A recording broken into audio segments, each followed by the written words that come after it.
Hello दोस्तों, मैं प्रदीप कुमार स्वागत करता हूं आज के इस सेशन में आप सभी का। जैसे कि हम सभी का निरंतर रूप से चल रहा है जो सेशन भारतीय राज्य व्यवस्था एवं शासन, उसी को आज हम लोग जो है निरंतर करते हुए आगे बढ़ेंगे। और आप सभी देख रहे हैं कि आपके थंबनेल में जो लगा हुआ है बिहार शिक्षक भर्ती हेतु उपयोगी, तो ये काफ़ी इंपॉर्टेंट आपके लिए होगा। और बीपीएससी वाले जितने हमारे अभ्यर्थी हैं, जो यानी कि जो शिक्षक भर्ती भी अब तो बीपीएससी के द्वारा ही होने वाली है, तो जितने लोग इन सभी चीज़ों की आयोग वाले एग्जामिनेशन की तैयारी कर रहे हैं या फिर इनसे छोटे एग्जामिनेशन की तैयारी कर रहे हैं, बिहार के आप किसी भी एग्जामिनेशन की तैयारी कर रहे हैं तो ये सेशन आपके लिए है। या आप किसी भी एग्जामिनेशन की तैयारी कर रहे हैं जो कंपटीशन के हैं, जिसके अंदर पॉलिटी सेक्शन से जो है सवाल आते हैं, तो आप हमारे इस चैनल को सब्सक्राइब कीजिए और दोस्तों तक शेयर कीजिए। और आप सभी को पता है कि हमारा ये जो है सेशन निरंतर रूप से चल रही है। आज ये लगभग सातवां लगभग जो है सेशन आप सभी के लिए है, निरंतर रूप से आप सभी के लिए।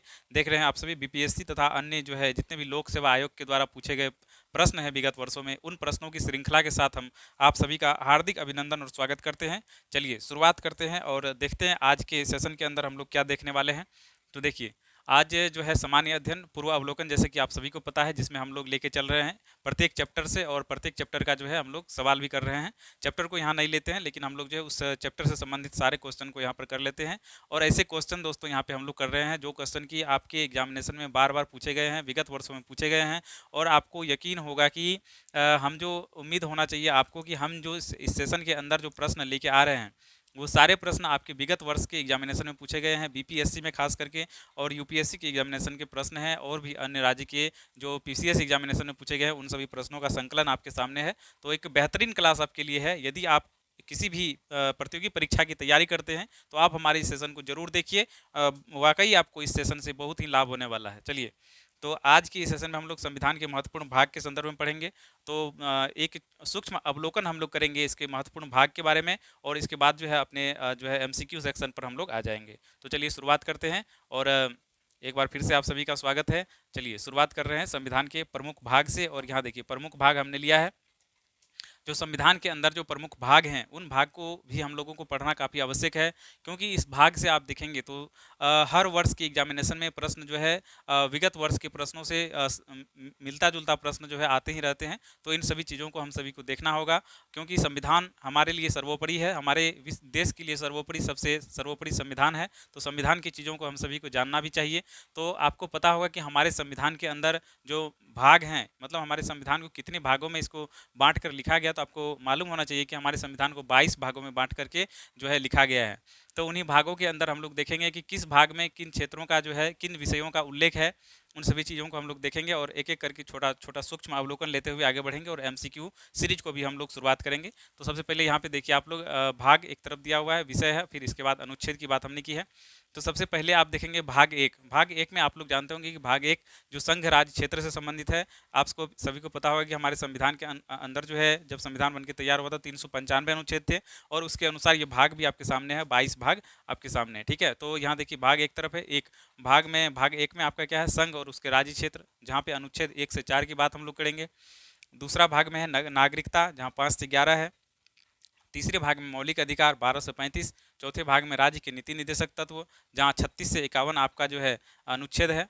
इसके बाद 4 की क जोड़ा गया है इसमें। तो 4 के क में क्या है, मौलिक कर्तव्य 51 क के अंदर रखा गया। यहाँ भी क है और वहाँ भी क। याद रखिएगा कि 4 के क में मौलिक कर्तव्य को जोड़ा गया है, जो 51 के क में है। इसके बाद आप देखेंगे तो 5 जो है, भाग 5 में आपका क्या है, संघ के बारे में उल्लेख किया गया है। संघ के प्रशासन का उल्लेख है। उसमें अनुच्छेद है आपका 52 से लेके 151। और इसके बाद है आपका छठा भाग 6 है। इसमें है राज्य सरकार के प्रशासन का उल्लेख है। तो इसमें इसका अनुच्छेद जो है 152 से लेके 237 इसका अनुच्छेद है। तो इस तरह से भी आप लोग याद कर सकते हैं। एक जो है इसका क्रम बनाकर आप लोग याद कर सकते हैं। जैसे कि एक जो है संघ, यानी कि हमारे केंद्र की बात कर रहा है, और उसके अंदर जितने भी राज्य क्षेत्र हैं, उन सभी का वर्णन कहाँ किया गया है, तो भाग एक में किया गया है। जब हमारे क्षेत्र का वर्णन हो गया, हमारे केंद्र की बात हो गई, तो क्या होगा, यहाँ के लोगों को नागरिकता दी जाएगी। तो यहाँ पर नागरिकता दिया गया। इसके बाद नागरिकता के बाद क्या, मौलिक अधिकार, लोगों के पास कुछ अधिकार भी होने चाहिए। इसके बाद अधिकार आ गया। इसके बाद जो है राज्य के कुछ नीति और निर्देशक जो है तत्व जो है दे दिए गए राज्य को। इसके अनुसार राज्य को चलने के लिए प्रेरित किया गया। राज्य की नीति निर्देशक तत्व बनाए गए। इसके बाद जो है 4 का, इसके बाद मौलिक कर्तव्य, लोगों को भी मौलिक कुछ कर्तव्य से जोड़ा गया, मौलिक कर्तव्य दिया गया। इसके बाद संघ का उल्लेख है, फिर राज्य सरकार का उल्लेख है। तो ये चीज़ें आप लोग याद कर लेंगे। एक सूक्ष्म अवलोकन के तहत आप लोग अच्छे नोट्स भी इसके बना सकते हैं। इसीलिए हमने सोचा कि ये सभी चीज़ें आपको भी देते चले साथ साथ। चलिए देखते हैं। आगे अब भाग 7 है। भाग 7 में है पहली अनुसूची के भाग ख में शामिल राज्य था, उसमें पहली अनुसूची जो आपको पता है कि पहले अनुसूची में यहाँ पे क्या दिया गया है, अभी 8 अनुसूची थी जब संविधान बना था, अभी 12 अनुसूची है।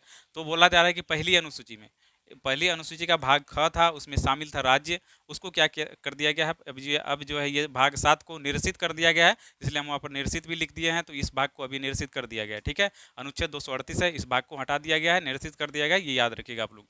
इसके बाद है 8वां भाग। भाग 8 में है संघ राज्य क्षेत्र। संघ राज्य क्षेत्र मतलब यहाँ केंद्र शासित प्रदेश की बात है। संघ राज्य क्षेत्र जहाँ अनुच्छेद आपका है 239 से 242। इसके बाद है 9 भाग में, भाग 9 में है पंचायत। आपको सभी को पता होगा पंचायती राज के अंतर्गत जो है भाग 9 है। तो भाग 9 में पंचायत का उल्लेख है, जहां 243 ए से लेके 243 ओ तक आप देखेंगे। इसके बाद 9 क है, 9 क में नगर पालिका है, 9 ख है जिसमें सहकारी समितियां हैं, और जो है भाग 10 जिसमें अनुसूचित एवं जनजातीय क्षेत्र का उल्लेख है, जहाँ 244 को आपका अनुच्छेद है। इसके बाद भाग 11 में संघ राज्य संबंध का उल्लेख है, संघ राज्य संबंध का उल्लेख है। चलिए अब आगे देखते हैं। 12 भाग में है वित्त संविदा। वित्त के बात करें, वित्त आपसे पूछा जाएगा यदि प्रश्न कि वित्त जो है किस भाग में है, संविधान के किस भाग में वर्णित है, तो आपको बताना है। भाग 12 में वित्त है आपका, संविदा है, संपत्ति तथा वाद है, ये सभी चीज़ें आप देखेंगे तो भाग 12 के अंदर आपको दिखाई देगा। भाग 13 की यदि हम बात करें तो भाग 13 में राज्य क्षेत्र के अंदर जो है व्यापार और वाणिज्य समागम की बात की गई है भाग 13 में, जहाँ आप अनुच्छेद देखेंगे तो 301 से लेकर 307 आपके पास अनुच्छेद है, 301 से लेकर 307 अनुच्छेद। इसके बाद भाग 14 की बात करें तो यहाँ पर आपको संघ और राज्यों के अधीन सेवाओं की बात यहाँ पर की गई है। संघ और राज्यों के अधीन जो सेवाएं हैं, जैसे यूपीएससी बीपीएससी के बारे में आप लोग सुने होंगे, तो राज्य सेवाएं, संघ लोक सेवा आयोग, इन सभी चीज़ों का जिक्र यहाँ पे है। 308 से लेकर 323 आपका अनुच्छेद है। फिर भाग 14 को है, भाग 14 को में आपको अधिकरण है। भाग 15 में निर्वाचन है, निर्वाचन जहां आप लोग जानते हो कि निर्वाचन आयोग की बात जहां हम लोग करते हैं, इसका अनुच्छेद आप सभी को पता होगा 324 से लेकर 329, बहुत ही महत्वपूर्ण जो है ये आर्टिकल आप सभी के सामने है। निर्वाचन आयोग से कई बार प्रश्न आपको आए हुए हैं। 16 नंबर में आप देखेंगे भाग 16 है, ये क्रमांक नहीं, भाग 16 है, संविधान का भाग 16, जिसमें आप देखेंगे तो कुछ वर्ग हेतु विशेष उपबंध यहाँ पर किया गया है। जैसे कि आप देखेंगे एससी आयोग, एसटी आयोग, जो पिछड़ा वर्ग है, इन सभी चीज़ों से संदर्भित जो आयोग है वो यहाँ पर आप देखेंगे कि भाग 16 में इसका उल्लेख किया गया है। इसके बाद देखिए भाग 17 है, जहाँ राजभाषा का उल्लेख किया गया है।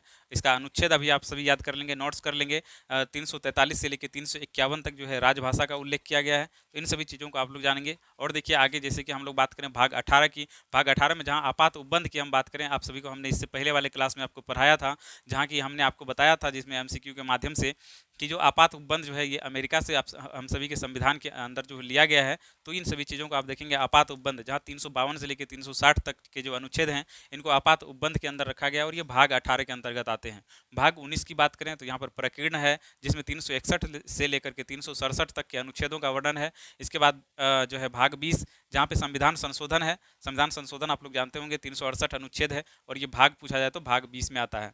भाग 21 की बात करें तो अस्थायी संक्रमणकालीन विशेष उपबंध। दोस्तों मैं आपसे पहले भी ये बातें कर चुका हूँ, जैसे कि जिस दिन हमारा संविधान बनकर तैयार हो गया था 26 नवंबर 1949 को, लेकिन उस दिन हमारे संविधान को लागू नहीं किया गया था।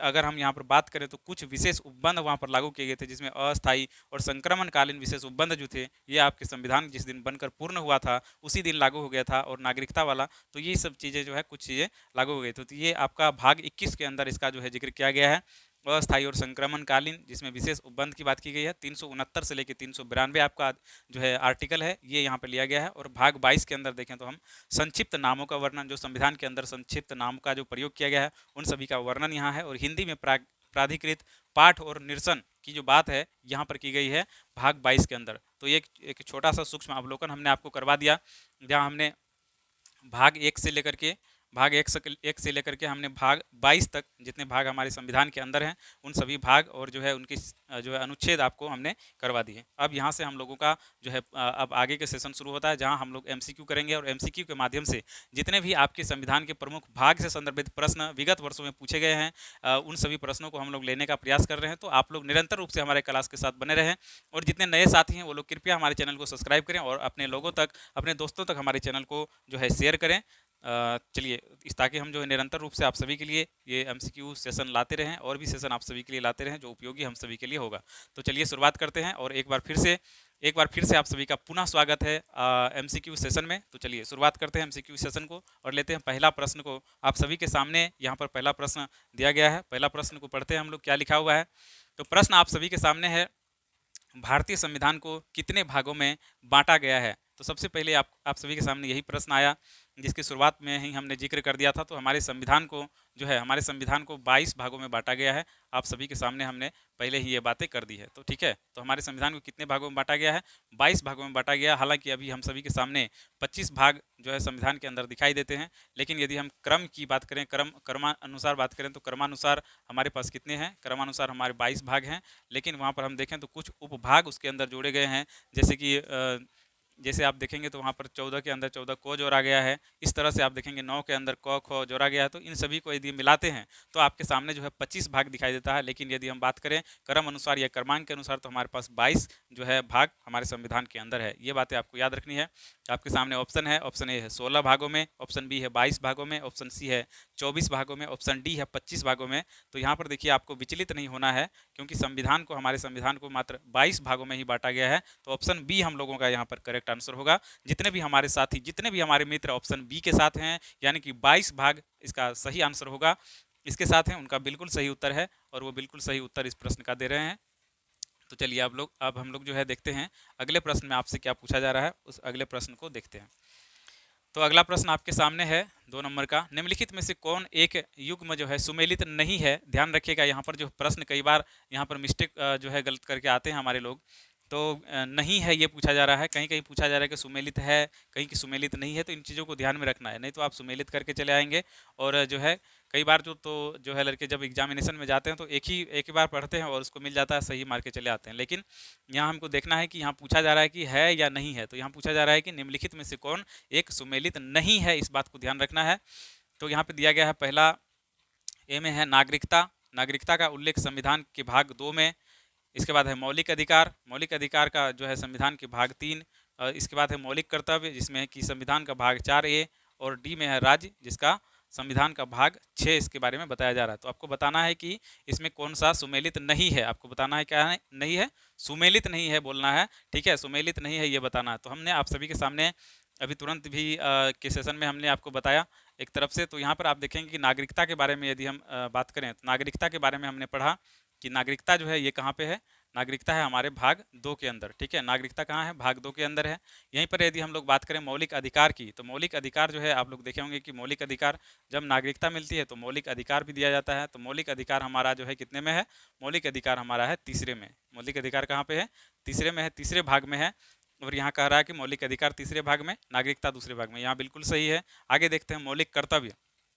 तो देखिए मौलिक कर्तव्य के बारे में यदि हम बात करें तो हमने आपको बताया था कि राज्य का नीति निर्देशक तत्व जो है, राज्य के नीति निर्देशक तत्व जो है वो 36 से 51 आपका अनुच्छेद है और वो भाग 4 के अंदर है। लेकिन मौलिक कर्तव्य की बात करें तो मौलिक कर्तव्य की यदि हम बात करें तो यहाँ पर भाग 4A होता है दोस्तों, भाग 4A या भाग 4 को होगा। लेकिन यहाँ पर आप देखेंगे कि तो आपके सामने लिखा हुआ है भाग 6A। तो यही हमारा गलत है, ये हमारा गलत है, यानी कि यही हमारा सही आंसर हो जाएगा। अब आपके सामने देखिए डी है राज्य में संविधान का भाग 6 में इसका उल्लेख है। लेकिन संघ का उल्लेख यदि पूछता तो यहीं पर आपका भाग 5 हो जाता, ठीक है। तो ये चीज़ आपको याद रखना है। हम यहाँ पर मौलिक कर्तव्य की बात करें तो मौलिक कर्तव्य जो है आपके भाग 4A के अंदर है। तो आपका यहाँ पर जो है ये कथन जो है सी नंबर का ये गलत हो जाएगा, क्योंकि यहाँ पर भाग 4A के अंदर आपका मौलिक कर्तव्य आता है और यहाँ पर 6A बताया गया है। तो ये आपका गलत होगा और इस गलत होने के कारण जो है आपका उत्तर बिल्कुल सी हो जाएगा। तो जितने हमारे साथी ऑप्शन सी के साथ हैं उनका बिल्कुल करेक्ट जो है जवाब है। अब चलिए आगे देखते हैं अगले प्रश्न पर। तो ये सारे प्रश्न दोस्तों जो है प्रीवियस एग्जामिनेशन में पूछे गए हैं और आप सभी के लिए काफ़ी इंपॉर्टेंट हो सकता है पॉलिटी के सेक्शन से ये सारे प्रश्न। तो चलिए एक बार इसको जो है देख लेते हैं। आगे देखिए अगला प्रश्न आपके सामने आ चुका है, हमारे संविधान के किस भाग में 3 सोपानों में पंचायतें बनाने की घोषणा की गई है। 3 सोपानों में पंचायत बनाने की घोषणा की गई। सबसे पहले यदि हम बात करें पंचायत की, तो पंचायत के बारे में हमने आपको बताया कि यहाँ पर आपने देखा था पंचायत के अंदर जो है भाग 9 भाग 9 को आपने देखा था, भाग 9 को, ठीक है। तो भाग 9 में आपका पंचायत का उल्लेख है, ठीक है। भाग 9 में क्या है, पंचायत का उल्लेख है। लेकिन यहाँ पूछा जा रहा है कि 3 सोपानों में पंचायत बनाने की घोषणा की गई है। इन बातों से हमारा कोई भी मतलब नहीं है, लेकिन आपको देखेंगे कि यदि आपसे भाग पूछा जा रहा है तो आपको भाग 9 ही आपको चुनना है। तो भाग 9 आपका ऑप्शन ए के साथ ही है, तो ऑप्शन ए आपका यहाँ पर सही जवाब हो जाएगा, भाग 9, ठीक है। भाग 9 में आपके पंचायत की जो है, पंचायत की घोषणा की गई। अब यहाँ पर जो है पूछा जा रहा है कि 3 सोपानों में, तो सबसे पहले यहाँ पर यदि हम बात करें पंचायती राज की त्रिस्तरीय प्रणाली जो किसने दिया था, तो इन सभी चीज़ों की भी थोड़ी सी आप सभी को जानकारी होनी चाहिए। आप सभी ने पढ़ा होगा बलवंत राय के बारे में, बलवंत राय के बारे में आप सभी ने पढ़ा होगा। बलवंत राय मेहता कमेटी के बारे में आप लोगों ने पढ़ा होगा। तो बलवंत राय मेहता कमेटी के जो है सिफारिश पर ही जो है त्रिस्तरीय पंचायती राज जो है यहाँ पर लागू होता है, त्रिस्तरीय पंचायती राज लागू होता है। तो ये चीज़ें आपको जाननी होगी। लेकिन इस प्रश्न के अंदर जो ये बातें कही गई है 3 सोपानों में, इन बातों से इसका कोई जो है उतना संबंध नहीं है, क्योंकि यहाँ पंचायत के बारे में पूछा जा रहा है। तो पंचायत आपको पता है, भाग के बारे में पूछा जा रहा है, तो भाग यहाँ पर पंचायत जो है 9वें भाग में इसका पंचायत का उल्लेख है। तो यहाँ पर हो जाएगा आपका ऑप्शन नंबर ए। तो जितने लोग ऑप्शन ए के साथ हैं उनका बिल्कुल सही जवाब है। तो आप सभी को पता होगा कि बलवंत राय मेहता कमेटी जिन्होंने अपना रिपोर्ट जो है 24 नवंबर को दिया था, 24 नवंबर 1957 को दिया था, और इन्हीं की सिफारिश पर आपका त्रिस्तरीय पंचायती राज आता है, जहां ग्रामीण स्तर पर जो है ग्राम पंचायत और प्रखंड स्तर पर प्रखंड स्तर पर जो है पंचायत समिति होता है, और जिला स्तर पर जिला परिषद के पद का निर्माण होता है। तो ये सभी चीज़ें आपको जाननी चाहिए पंचायती राज के संदर्भ में, ठीक है। उम्मीद करते हैं कि आप सभी का ये प्रश्न भी सही हुआ होगा, यानी कि ऑप्शन ए भाग 9 के साथ जितने लोग हैं उनका बिल्कुल करेक्ट जवाब होगा इस प्रश्न के लिए। चलिए देखते हैं कि अगले प्रश्न में आपसे क्या पूछा जा रहा है। अगला प्रश्न आपके सामने है, भारतीय संविधान का कौन सा भाग और अध्याय संघ और राज्यों के बीच विधायी संबंधों के बारे में है। विधायी संबंध के बारे में आपसे पूछा जा रहा है कि भारतीय संविधान का कौन सा भाग है, अध्याय है जो संघ और राज्य के बीच जो है विधायी संबंधों के बारे में है। आपको बताना है कि विधायी संबंध के बारे में कौन सा है। तो आपको यहाँ पर देखेंगे तो ऑप्शन आपके सामने है, भाग 11 का 1, बी है आपको भाग 11 का 2, इसके बाद सी है भाग 12 का 1, डी है भाग 12 का 2, अध्याय 2। तो आपको यहाँ बताना है, इसका आंसर हो जाएगा ऑप्शन नंबर ए, यानी कि भाग 11 का अध्याय 1 जो है इसके बारे में भारतीय संविधान में जो है संघ और राज्यों के बीच जो है विधायी संबंधों के बारे में बात की गई है, ठीक है। तो जितने लोग ऑप्शन ए के साथ हैं यहाँ पर उनका बिल्कुल करेक्ट जवाब इसमें हो जाएगा। अब चलते हैं हम लोग नेक्स्ट प्रश्न में और देखते हैं कि अगला प्रश्न आपके लिए क्या है। अगला प्रश्न आपके सामने है, सूची 1 को सूची 2 से सुमेलित कीजिए तथा कूट का प्रयोग करते हुए सही उत्तर को चुनिए। यहाँ पे देखिए ऑप्शन ए है आपके सामने, इधर ए बी सी डी करके आपके सामने ये है सूची दिया गया है, सूची 1, और सूची 2 में आपका है 1 2 3 4, इसमें आपको मिलान करना है। तो उपाधियों का अंत आप लोग को मिलान करना है कि ये कहाँ से संबंधित है। ग्राम पंचायत का गठन कहाँ है, और 6 से 14 वर्ष तक के बालक जो प्रतिपाली है उनके लिए शिक्षा के अवसर प्रदान करना, ये कहाँ से संदर्भित है। और आपको बताना है कि इंडिया अर्थात भारत जो है राज्यों का संघ है, इसका उल्लेख जो है कहाँ पे किया गया है। उधर आप देखेंगे तो उपाधियों के अंत के बारे में पूछा जा रहा है। और जो है तो उपाधि का अंत आप सभी को पता होगा कि ये जो है अनुच्छेद आर्टिकल 18 की हम लोग बात करेंगे, अनुच्छेद 18 की बात करें तो यहाँ पर उपाधियों के अंत के बारे में हम लोग जानते हैं। तो अनुच्छेद 18 आप सभी को पता होगा कि मूल अधिकार जो हम सभी का है, इसका जो है आर्टिकल कितना है। यदि आपको आर्टिकल भी पता है तो आप इसके आंसर को निकाल सकते हैं। आपको पता होगा कि 12 से 35 हमारा मूल अधिकार का जो है अनुच्छेद है, और आर्टिकल 18 में उपाधियों का अंत आता है। तो आप बताइए वहाँ मूल अधिकार दिया है, तो मूल अधिकार दिया है तो ए का कितना आंसर हो जाएगा, 3 हो जाएगा, ए का 3 हो जाएगा। तो उपाधियों का अंत पूछा जा रहा है तो ये किस में है, उपाधियों का अंत मूल अधिकार के अंदर है उपाधियों का अंत, ये बात बिल्कुल सही है। अब चलिए ग्राम पंचायत के संगठन का बात किया जा रहा है। तो ग्राम पंचायत के संगठन की बात यहाँ पर की जा रही है। आपको पता होना चाहिए कि ग्राम पंचायत का जो उल्लेख है ये आर्टिकल 40 के अंदर किया गया था, और ये राज्य के नीति निर्देशक तत्व का एक हिस्सा था, जिसे जो बाद में पंचायती राज के अंदर आप लोग देख रहे हैं, ठीक है। तो ये किसका हिस्सा था, ये राज्य के नीति निर्देशक तत्व का हिस्सा था। तो बी का क्या हो जाएगा, 1 हो जाएगा, ठीक है, बी का 1 हो जाएगा। इसके बाद आपके सामने दिया गया है 6 से 14 वर्ष तक के बालक या प्रतिपाली के लिए शिक्षा के अवसर प्रदान करना, और ये जो है आप सभी को पता होगा कि मौलिक कर्तव्य इसको बनाया गया है। और ये कब बनाया गया तो आप सभी को पता होगा 86वें संविधान संशोधन के द्वारा, 86वें संविधान संशोधन 2002 में जो है संविधान के अंदर संशोधन करके इसको मौलिक कर्तव्य के अंदर जोड़ा गया, 51A के अंदर इसको जोड़ा गया मौलिक कर्तव्य में। तो आप सभी को ये पता होना चाहिए 6 से 14 वर्ष तक के लिए बालक के लिए जो प्रतिपाल्य के लिए जो शिक्षा के अवसर प्रदान करना है, ये आपको मौलिक कर्तव्य के अंतर्गत आता है। तो इसका आंसर हो जाएगा 4, इसका क्या हो जाएगा 4 हो जाएगा। और आगे है इंडिया अर्थात भारत राज्यों का संघ है, तो ये आपका जो है संघ और उसके राज्य क्षेत्र में इसका उल्लेख किया गया, तो इसका हो जाएगा 2। इस तरह से हम लोग देख रहे हैं कि 3 1 4 2 हम सभी को खोजना है। तो शुरुआत हम लोग 3 से करेंगे। इसमें देख लेते हैं, इसमें 3 है क्या, नहीं है। इसमें 3 है, हाँ है। इधर इधर देख लेते हैं, तो इधर 3 नहीं है। तो सबसे पहले हम सभी को आंसर यही मिल रहा है 3 1 4 2, तो हमारा आंसर हो जाएगा ऑप्शन नंबर बी। जितने लोग ऑप्शन बी के साथ हैं यहाँ पर, यानी उपाधियों का अंत जो है ये मूल अधिकार से संबंधित था। ग्राम पंचायत का संगठन, तो ये राज्य के नीति निर्देशक तत्व में था। यदि हम बात करें 6 से 14 वर्ष तक के लिए, 6 से 14 वर्ष तक के बालक के प्रतिपाल्य के लिए जो शिक्षा का जो शिक्षा के अवसर प्रदान करना, ये कहाँ पे था, तो ये राज्य के नीति निर्देशक तत्व में था। और इंडिया अर्थात भारत राज्यों का संघ है, ये संघ और उसके राज्य क्षेत्र के अंदर हम लोग पढ़ते हैं। ठीक है, तो उम्मीद करते हैं कि आप लोग इसका आंसर जो है ऑप्शन बी के साथ गए होंगे। तो हमारे जितने भी दोस्त ऑप्शन बी के साथ हैं उनका बिल्कुल करेक्ट है इस प्रश्न के संदर्भ में। अब हम लोग आगे चलते हैं और देखते हैं कि अगले प्रश्न में आपसे क्या पूछा जा रहा है। तो अगला प्रश्न आप लोग देखिए, निम्न में से कौन सा युग्म सही सुमेलित है, आपको बताना है। क्योंकि इससे पहले एक प्रश्न आया हुआ था जहाँ पे लिखा हुआ था कि सही सुमेलित नहीं है। इन्हीं चीज़ों को ध्यान रखना काफ़ी आवश्यक है दोस्तों। यहीं पर बहुत ज़्यादा कई बार आप सभी का गलत हो जाता है, तो यहाँ पर ध्यान रखना जरूरी है। तो सबसे पहले देखते हैं हम लोग, पूछा जा रहा है निम्न में से कौन सा युग्म सही सुमेलित है, आपको बताना है। संविधान का दूसरा भाग मौलिक अधिकार, तो ये जो है आप देखेंगे तो संविधान का दूसरा भाग मौलिक अधिकार है क्या, तो आप सभी को पता है कि संविधान का दूसरा भाग में मौलिक अधिकार नहीं है। दूसरे भाग में क्या है संविधान का दूसरे भाग में, संविधान के दूसरे भाग में आपका है नागरिकता। संविधान के दूसरे भाग में क्या है, नागरिकता है। तो मौलिक अधिकार यहाँ पे नहीं है, ये बिल्कुल गलत हो गया आपका। दूसरा देखते हैं, तो संविधान का तीसरा भाग, तीसरे भाग में नागरिकता लिखा हुआ है, तो ये भी गलत हो गया क्योंकि ये तो दूसरे भाग में है ना। तो तीसरे भाग में क्या है, यहाँ पर तीसरे भाग में मौलिक अधिकार है, ये चीज़ें आप देखेंगे। तीसरे भाग में क्या है, मौलिक अधिकार है, तो ये भी गलत हो गया आपका। आगे देखते हैं, सी में आपका संविधान का चौथा भाग जहां मौलिक कर्तव्य दिया हुआ है, चौथा को, तो 4 के को में मौलिक कर्तव्य दिया हुआ है, ये बिल्कुल सही है, ये बिल्कुल सही है। 4 के को में मौलिक कर्तव्य दिया हुआ है। और 4 यदि चौथे की बात करें, संविधान का चौथे भाग की बात करें, तो वहाँ पर नीति निर्देशक सिद्धांत दिया हुआ है, तो ये कथन हमारा बिल्कुल सही होता है। और यहाँ देखेंगे आप लोग संविधान का 5वां भाग नीति निर्देशक सिद्धांत, तो ये बिल्कुल गलत हो गया क्योंकि नीति निर्देशक सिद्धांत की हम बात करें तो नीति निर्देशक सिद्धांत आप सभी को पता है कि कहाँ पे है। नीति निर्देशक सिद्धांत आप सभी के भाग 4 के अंदर है। भाग 4 के अंदर नीति निर्देशक सिद्धांत है। और 4 क के अंदर यदि हम बात करें तो वहाँ पर आपका मौलिक कर्तव्य हो जाएगा। तो आप सभी के सामने जो है ऑप्शन नंबर सी, यानी कि संविधान का चौथा क जो है ये किससे संदर्भित है, तो मौलिक कर्तव्य से संदर्भित है। जितने लोग का ऑप्शन सी के जो है सही उत्तर आपने चुना है, तो उनका बिल्कुल करेक्ट जवाब है ऑप्शन नंबर सी के साथ हम सभी को चलना है। तो आपसे पूछा जाए संविधान के दूसरे भाग में क्या है, तो दूसरे भाग में मौलिक अधिकार नहीं है भाई, नागरिकता है। संविधान के तीसरे भाग में क्या है, तो यहाँ मौलिक अधिकार है। संविधान का चौथा क में क्या है, मौलिक कर्तव्य है। लेकिन संविधान के 5वें भाग की यहाँ पर बात की जा रही है, तो 5वें भाग में संघ का उल्लेख है, आपको पता है, तो ये नहीं होगा, ये नहीं होगा। यहाँ पर ये मौलिक नीति निर्देशक सिद्धांत जो है ये भाग 4 के अंदर है। ठीक है, तो उम्मीद करते हैं कि आप लोग यहाँ पर सही ऑप्शन को चुने होंगे। चलिए आप अब हम लोग देखते हैं अगले प्रश्न को और देखते हैं कि अगला प्रश्न में आपसे क्या पूछा जा रहा है।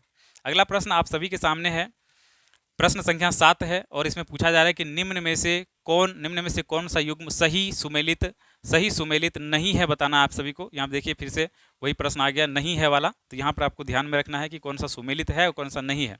तो पूछा जा रहा है सुमेलित नहीं है, देखिए ऑप्शन ए है आपका नागरिकता भाग 2 में, ये बिल्कुल सुमेलित है भाई। दूसरा है संघ राज्य क्षेत्र भाग जो है संघ राज्य क्षेत्र का भाग 7 दिया हुआ है, तो संघ राज्य क्षेत्र भाग 7 में है क्या, नहीं है। याद रखिएगा भाग 7 के बारे में हमने आपको बताया था, भाग 7 के बारे में हमने आपको बताया था, 7 के बारे में हमने बताया था कि ये भाग जो है निरसित कर दिया गया है। हमने बताया था ये भाग क्या कर दिया गया है, निरसित कर दिया गया है, याद रखिएगा। और इसके संदर्भ में आप छोटी सी चीज़ याद रखेंगे तो संविधान संशोधन हुआ था, संविधान संशोधन हुआ था 97वें संविधान संशोधन के द्वारा जो है भाग 7 को आप देखेंगे तो निरसित कर दिया गया है, याद रखिएगा। और ये याद रखिएगा यहाँ पर जो है इसको निरसित कर दिया गया भाग 7 को, सॉरी 97वां नहीं होगा, 7वें संविधान संशोधन के तहत जो है इस भाग को क्या कर दिया गया था, निरसित कर दिया गया था। और ये 1956 में हुआ था, याद रखिएगा। 1956 के अंदर जो है 7वां संविधान संशोधन हुआ था, जिसके तहत जो है भाग 7 को निरसित कर दिया गया था। अब भाग 7 के अंदर क्या था, तो दोस्तों भाग 7 के अंदर जो है, भाग 7 के अंदर आप अनुसूची 1 की बात करें, जहाँ अनुसूची अभी 12 हमारे संविधान में है, तो अनुसूची 1 के अंदर जिन खंड ख में जिन राज्यों का उल्लेख किया गया था उसको यहाँ पर जो है निरसित कर दिया गया है। तो इन चीज़ों का आप सभी को जानना चाहिए। जहाँ यदि हम बात करें भाग 7 की, तो भाग 7 को निरसित कर दिया गया है, ये अभी प्रभावी नहीं है। तो इन सभी चीज़ों को आपको जानना चाहिए। और यहाँ दिया है कि संघ राज्य क्षेत्र जो है ये भाग 7 में है, तो बिल्कुल भी भाग 7 में नहीं है। आपको याद रखना है भाग 7 में ये नहीं है।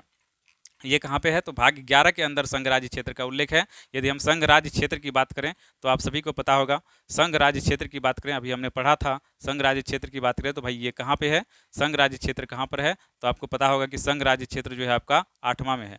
भाग 8 में आपका संघ राज्य क्षेत्र है। तो ये चीज़ आपको याद रखना है कि भाग 8 में है संघ राज्य क्षेत्र, ठीक है। और संघ राज्य क्षेत्र की जो बात यदि हम करें तो ये कहाँ पे है, भाग 8 में है। और राज्य संघ राज्य संबंध की बात करें तो वो आपको भाग 11 के अंदर आप सभी को जाना होगा, ठीक है। तो यहाँ पर हम लोग जो है इसका क्या हो जाएगा, भाग 8 हो जाएगा। तो ये हमारा क्या है, गलत है। आगे देखिए, नगर पालिकाएं आपसे गलत ही पूछा जा रहा था, तो गलत तो आपको मिल गया। आगे देख लेते हैं और भी। तो नगर पालिकाएं भाग 9A बिल्कुल सही है। 9 में क्योंकि हम सभी पंचायत को पढ़ते हैं, तो 9A के अंदर जो है नगर पालिकाएं हैं। इसके बाद D है निर्वाचन। तो निर्वाचन जो है ये कितने भाग में है, भाग 15 के अंदर निर्वाचन है। तो बिल्कुल ये सब जो सही है। गलत आपका ये है, इसका मतलब है आंसर आपका क्या हो जाएगा, आंसर आपका बी हो जाएगा। तो जितने भी हमारे लोग जो है ऑप्शन बी को यहाँ पर चुने हैं उनका बिल्कुल सही है। ऑप्शन बी इसका जो है इस प्रश्न का बिल्कुल सही जवाब होगा। तो जितने लोग ऑप्शन बी के साथ हैं उनका बिल्कुल करेक्ट जवाब है। चलिए अब हम लोग देखते हैं अगले प्रश्न को और देखते हैं कि अगला प्रश्न आपसे क्या पूछा जा रहा है।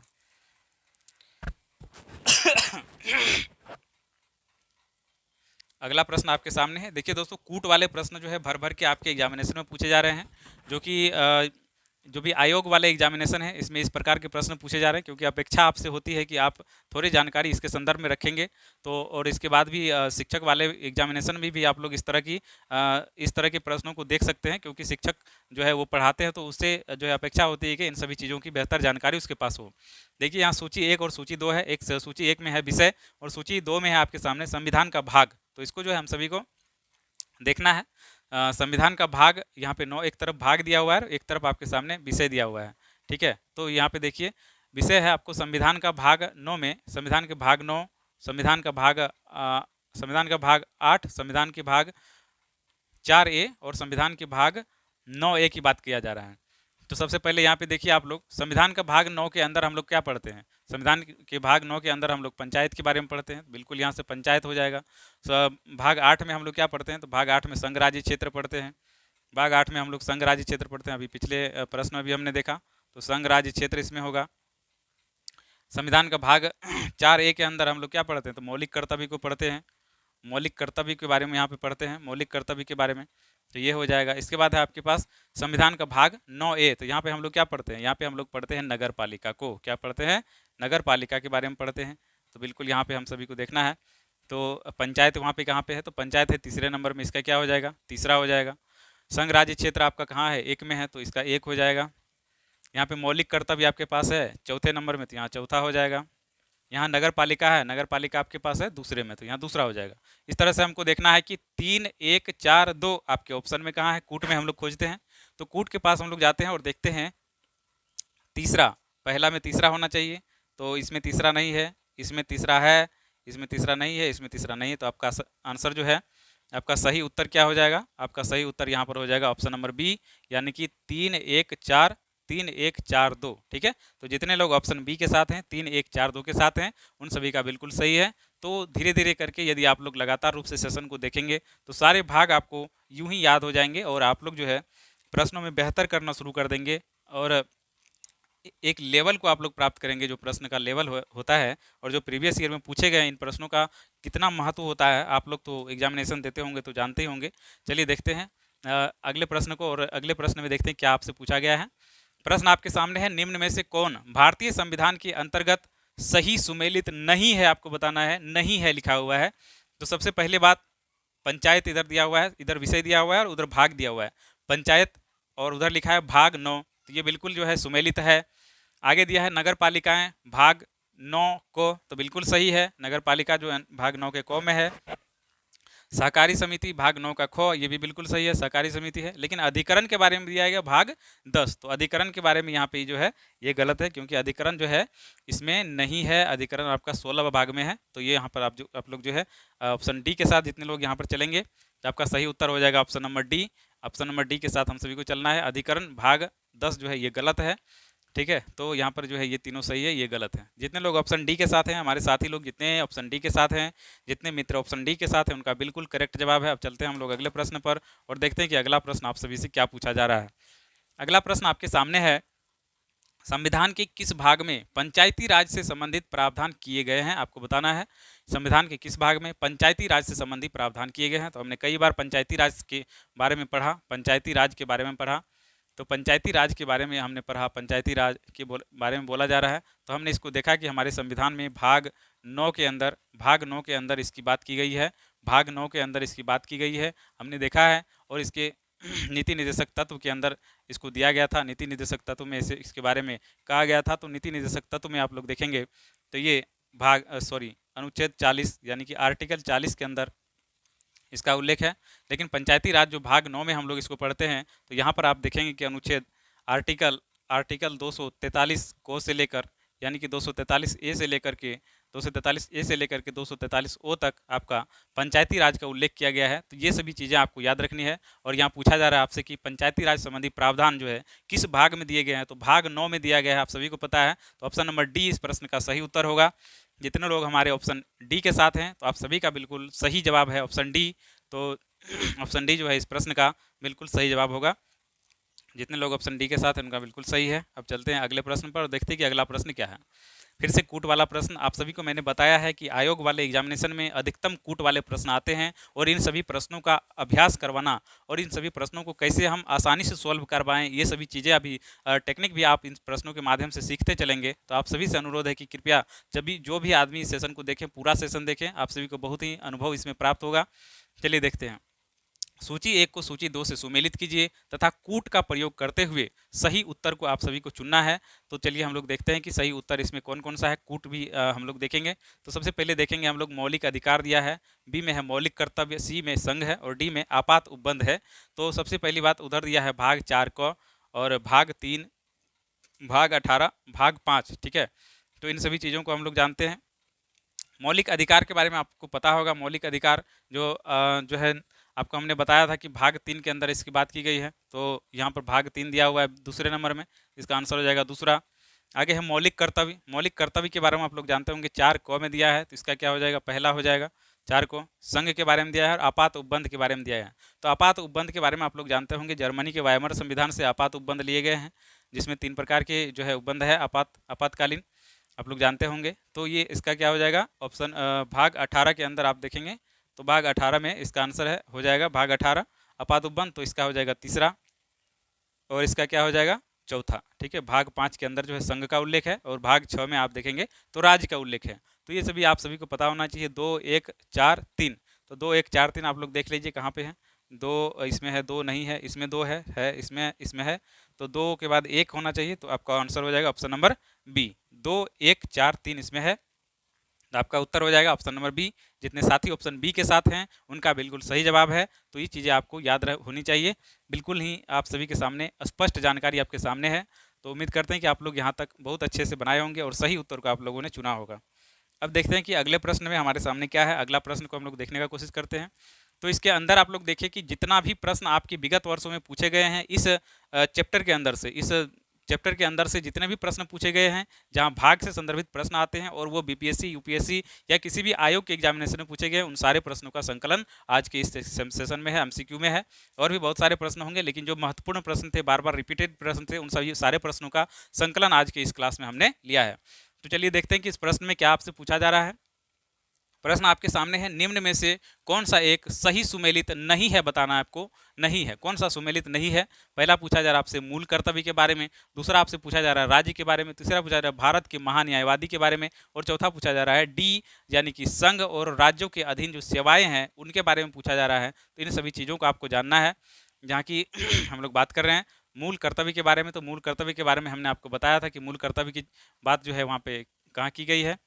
तो मूल कर्तव्य की यदि हम बात करें तो आपने देखा कि मूल कर्तव्य जो है आपका भाग 4 की को में किया गया है, और अनुच्छेद इसका कितना है, आर्टिकल की यदि हम बात करें तो 51 ए की हम बात कर सकते हैं। और आपको पता है कि ये 42वें संविधान संशोधन यानी कि सरदार स्वर्ण सिंह समिति की सिफारिश पर मूल कर्तव्य यानी मौलिक कर्तव्य को जो है हमारे संविधान में जोड़ा गया है। और ये आपको 42वें संविधान संशोधन 1976 के तहत संशोधित करके 51A के अंदर इसको जोड़ा गया है। तो ये चीज़ें आपको याद रखनी है मौलिक कर्तव्य के बारे में।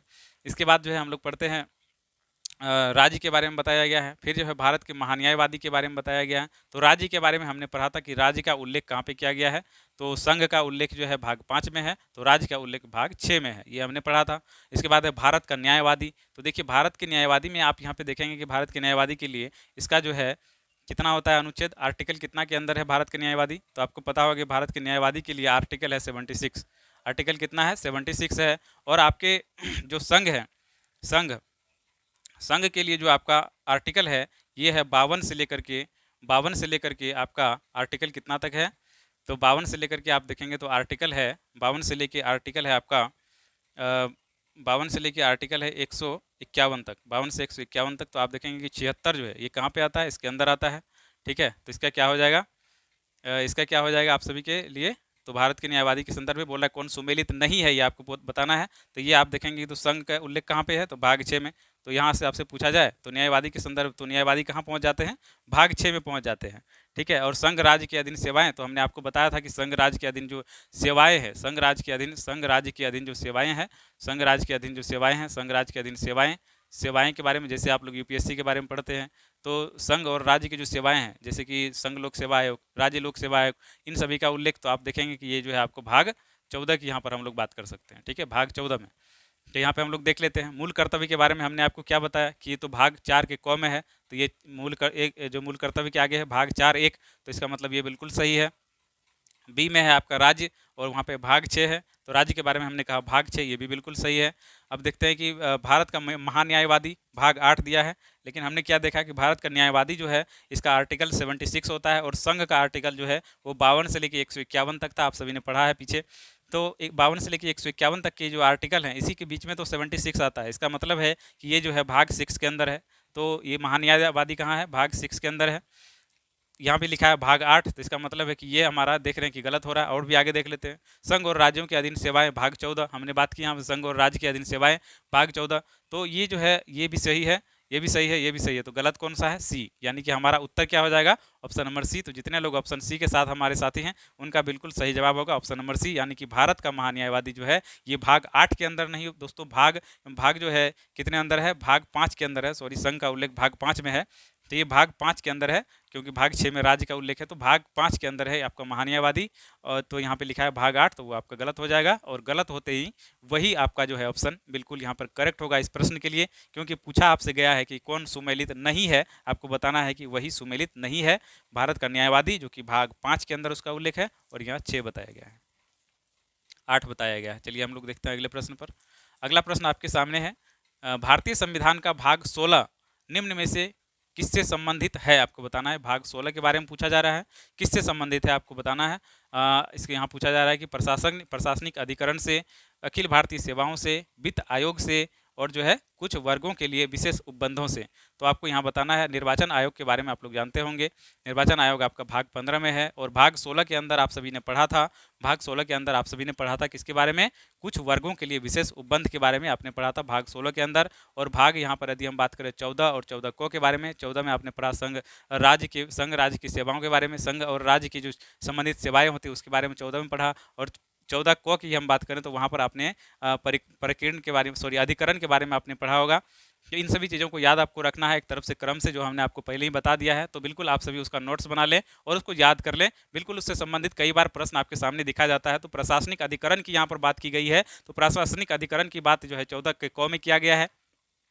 अखिल भारतीय सेवाओं की बात की गई तो अखिल भारतीय सेवाएं जो है इसे जो हमने देखा अभी 14 में किया गया है, इसका भाग 14 के अंदर इसकी बात की गई है, जहां हमने देखा कि केंद्र और राज्य से जो संबंधित सेवाएं हैं उसके बाद यहाँ पर की गई संघ राज्य की सेवाएं, तो अखिल भारतीय सेवा उसी के अंदर आएगा। वित्त आयोग की बात की गई तो वित्त आयोग जो है 280 अनुच्छेद इसका है। ठीक है, इसके बाद जो है आपके पास कुछ वर्गों के लिए विशेष उपबंधों का जो है यहाँ पर बात किया गया है, तो ये चीज़ आपको याद रखना है।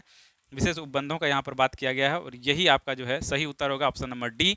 ठीक है, ऑप्शन नंबर डी आपका सही होगा। कुछ वर्गों के लिए विशेष उपबंधों से संबंधित है, विशेष उपबंधों से संबंधित है, तो आपको याद रखना है। और वित्त आयोग यहाँ पे दिया है, तो आप सभी को पता है कि यह अनुच्छेद आर्टिकल 280 के अंतर्गत आता है, तो ये आपका भाग 12 के अंदर यहाँ पर पहुँच जाएगा। तो याद रखिएगा भाग 12 में वित्त आयोग हो जाएगा। अखिल भारतीय सेवा पूछा है, तो अखिल भारतीय सेवा आपका कहाँ पहुँच रहा है? अखिल भारतीय सेवा आपका पहुँच रहा है 14 में, और ये पहुँच रहा है आपका भाग 14 के क में। ठीक है, तो ये चीज़ आपको याद रखना है। भाग 14 के क में प्रशासनिक अधिकरण है। अखिल भारतीय सेवा की बात करें तो भाग 14 में हम लोग चले जाएंगे। वित्त आयोग की बात करें तो भाग 12 में जाएंगे, क्योंकि आर्टिकल 280 उसका है।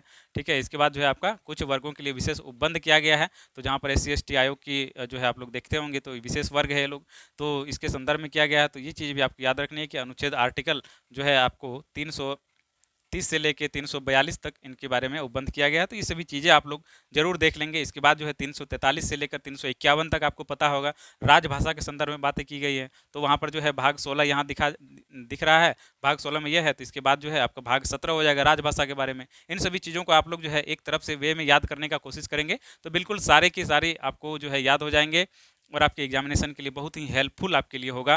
तो बिल्कुल आप लोग याद कर लेंगे। और यहाँ पर आपसे पूछा गया था कि भाग 16 से संबंधित है, पूछा गया था, तो यहाँ पे सही उत्तर डी होगा। हमारे जितने साथी ऑप्शन डी के साथ हैं, कुछ वर्गों के लिए विशेष उपबंध, तो बिल्कुल आप सभी को याद रखना है कुछ वर्गों के लिए विशेष उपबंध, जहाँ 330 से लेकर 342 आर्टिकल की बात की गई है। तो अब हम लोग चलते हैं अगले प्रश्न पर और देखते हैं कि अगला प्रश्न क्या है। अगला प्रश्न पुनः आप सभी के सामने कूट वाला प्रश्न है। दोस्तों ये सारे प्रश्न, किसी भी प्रश्नों को मैंने खुद से डिजाइन नहीं किया है, नहीं बनाया है। ये सारे प्रश्न आपके प्रीवियस ईयर के प्रश्न में पूछे गए हैं, किसी न किसी आयोग के एग्जाम में पूछे गए हैं। इसीलिए मैं ये सारे प्रश्न को लेकर आ रहा हूँ, ताकि आपका एक जो है पहचान ऐसे प्रश्नों से बन सके, ऐसे प्रश्नों के बारे में आप जान सकें, किस प्रकार से इस प्रश्नों को हल करना है, इन सभी चीज़ों को आप जान सकें। इसीलिए हमने आपको बताया, और आयोग के प्रश्नों से एक बार आपको मुलाकात भी जरूर करा देनी चाहिए। इस चीज़ों को ध्यान में रखते हुए आप सभी के सामने मैंने इस प्रश्न को लाया है। चलिए देखते हैं इस कूट में क्या पूछा गया है। तो सूची 1 है, भाग दिया है, सूची 2 में प्रावधान दिए गए हैं। भाग 15, भाग 16, भाग 17, भाग 18, इतने भाग यहाँ पर दिए गए हैं। तो अभी हमने पढ़ा भाग 16 के बारे में, कुछ विशेष वर्ग के बारे में यहाँ पर बात की गई है, कुछ विशेष वर्ग से संबंधित जो है विशेष वर्ग से संबंधित बातें की गई है, विशेष वर्ग की से संबंधित बातें, विशेष वर्ग से संबंधित। तो ये जो है आपका यहाँ पे भाग कितना हो जाता है, 17 हो जाता है। और उधर दिया गया है विशेष वर्ग से संबंधित उपबंध यहाँ पर है। ठीक है, भाग 15 के बारे में हमने क्या पढ़ा? तो भाग 15 के बारे में हमने पढ़ा कि भाई यहाँ पे निर्वाचन की बात की गई है, निर्वाचन की बात की गई है, निर्वाचन आयोग की इसमें बात की गई होगी। भाग 17 है, यहाँ पर भाग 18 है। ठीक है, तो दो चीज़ें आपको देखना है। भाग 17 में हमने अभी बात की कि यहाँ पर 343 से 351 अनुच्छेद होता है, और इसके संदर्भ में हमने बात किया कि आर्टिकल यहाँ पे कितना हो जाएगा, आर्टिकल 330 से लेके जो 342 तक यहाँ पे चलेंगे। और यहाँ जो है आप देखेंगे तो इसमें भाग 17 में 343 आर्टिकल से लेकर 351 तक जो है यहाँ हो जाएगा आपका राजभाषा। 343 से लेकर 351 आपको याद रखना है, यहाँ हो जाएगा राजभाषा। तो ये राजभाषा से संदर्भित हो जाएगा। ठीक है, राजभाषा संदर्भित हो जाएगा। इसके बाद है भाग 18। भाग 18 में आप सभी जानते हैं आपात उपबंध की बात हमने कर ही ली। आपात उपबंध जो जर्मनी के वाइमर संविधान से लिया गया है, और इन सभी चीज़ों को आप लोग देख लेंगे। ठीक है, तो भाग 18 में क्या है, भाग 18 की बात करें तो यहाँ पर जो है आपका है आपात उपबंध। आपात उपबंध बिल्कुल याद रखिएगा। इसमें 352 से लेके जो है आपका 352 से लेके 360 तक आपका ये आर्टिकल है, तो बिल्कुल यहाँ पर याद रखना है। तो ये हो गया आपका। यहाँ पर हम लोग देख लेते हैं कि भाग 15 में निर्वाचन है, निर्वाचन वहाँ पे कितना में है, चौथे में है। इसका कितना हो जाएगा भाई, इसको इधर से मिटा देते हैं तब याद यहाँ पे दिखेगा। यहाँ पे हम लोग देख रहे हैं भाग 15, भाग 15 में निर्वाचन होता है, तो यहाँ पे कितना हो जाएगा, 4 हो जाएगा। इधर है भाग 16, भाग 16 में क्या होता है, तो हमने देखा कि भाग 16 में होता है क्या, भाग 16 में होता है क्या, हमने देखा अभी तुरंत भाग 16 के बारे में। तो भाग 16, भाग 17, भाग 18, भाग 18 में हमने देखा आपात उपबंध, आपात उपबंध यहाँ हो जाएगा। ठीक है, भाग 17 में हमने क्या देखा, भाग 17 में देखा कि ये राजभाषा होता है, तो इसका 2 हो जाएगा। और हमने भाग 16 में देखा कि कुछ वर्ग के लिए विशेष उपबंध है, तो आपका हो जाएगा यहाँ पर तीसरा। तो यहाँ हम लोग देखते हैं 4, 3, 2, 1 कहाँ पे है, तो शुरुआत 4 से होनी चाहिए। शुरुआत यहाँ 4 से हो रही है, इसमें 4 से नहीं हो रही है, इसमें नहीं हो रही है, इसमें नहीं हो रही, तो आपका एक ऑप्शन आपको यहाँ पे मिल जाता है। यहाँ पर आपको यदि चारों में से कोई एक भी पता रहता, दोस्तों यदि आपको सिर्फ एक ही पता रहता, फिर भी यहाँ पर देखिए आप 4, पहला में 4 था, तो यहाँ पे आपको आंसर मिल जाता। ठीक है, तो इस प्रकार से आप दिमाग लगाएंगे तो इन सारे प्रश्नों में बहुत ही आसान होता है बनाने में, उतना ज़्यादा कठिन नहीं है, हालांकि देखने में बहुत ज़्यादा कठिन आपको लगेगी। तो इस तरह के प्रश्नों का संकलन बहुत ज़्यादा आपके जो है इस प्रीवियस ईयर प्रश्न में किए गए हैं, इसीलिए हमने इस तरह के प्रश्नों को आप सभी के सामने लाया। अब देखते हैं कि आगे क्या है।